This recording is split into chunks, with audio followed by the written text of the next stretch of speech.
د رمضان په میاشت کې د یوو اعمالو ډیر زیات اهتمام پکار دی او دغه اووه اعمال په رمضان کې ډیر لوی اجر او لوی فضیلت لري. یو په هغه اعمالو کې په بل مسلمان باندې روژه ماتې کول دا ډیر لوی اجر لري. حدیث کې راځي عن زید بن خالد الجهني رضی الله تعالی عنه قال قال رسول الله صلی الله علیه وسلم. زید بن خالد الجهني رضی الله تعالی عنه فرمایي رسول الله صلی الله علیه وسلم فرمایلی دي من فطر صائما چا چې په یو روژهدار باندې روژه ماتې وکړو هغه له روژه ماتې ورکړو نو رسول الله صلی الله علیه وسلم فرمایي کان له مثل اجره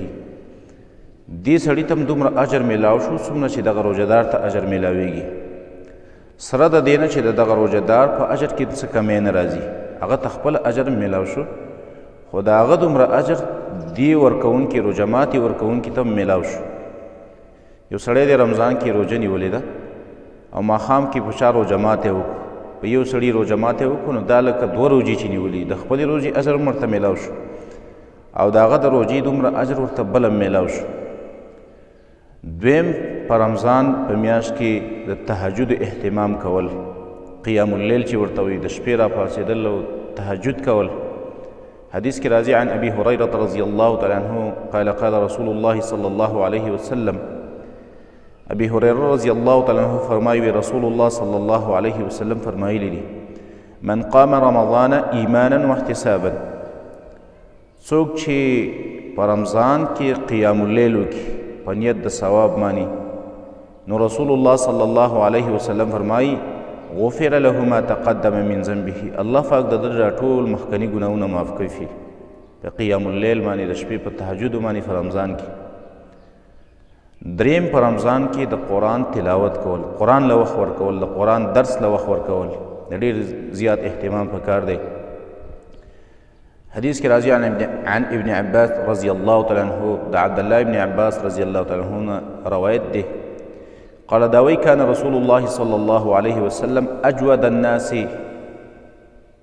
رسول الله صلی الله علیه وسلم د ټولو خلکو نه زیات سخي انسانو ډېر سخاوت په رسول الله صلی الله علیه وسلم کې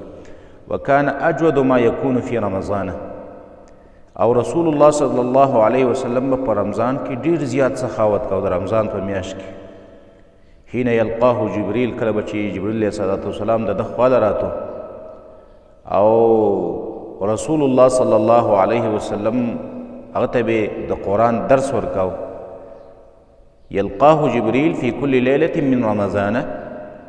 په هر شپه د رمضان کې به جبريل علیه السلام د رسول الله صلی الله علیه وسلم خواله راتو په یدارسه القرآن د قرآن درس به ورکاو قرآن به ورته اړو. فل رسول الله صلی الله علیه وسلم اجود بالخیر من الريح المرسله او رسول الله صلی الله علیه وسلم باندې په خیر باندې د خیر په کارونو باندې ډېر زیات سخاوت کوونکی و. دغه سیلۍ نه چې راولېږلی شي هوا کله راشي تیزه سیلۍ راشي په دې بوټو په دې کاڼو په دې هر څه باندې ورشي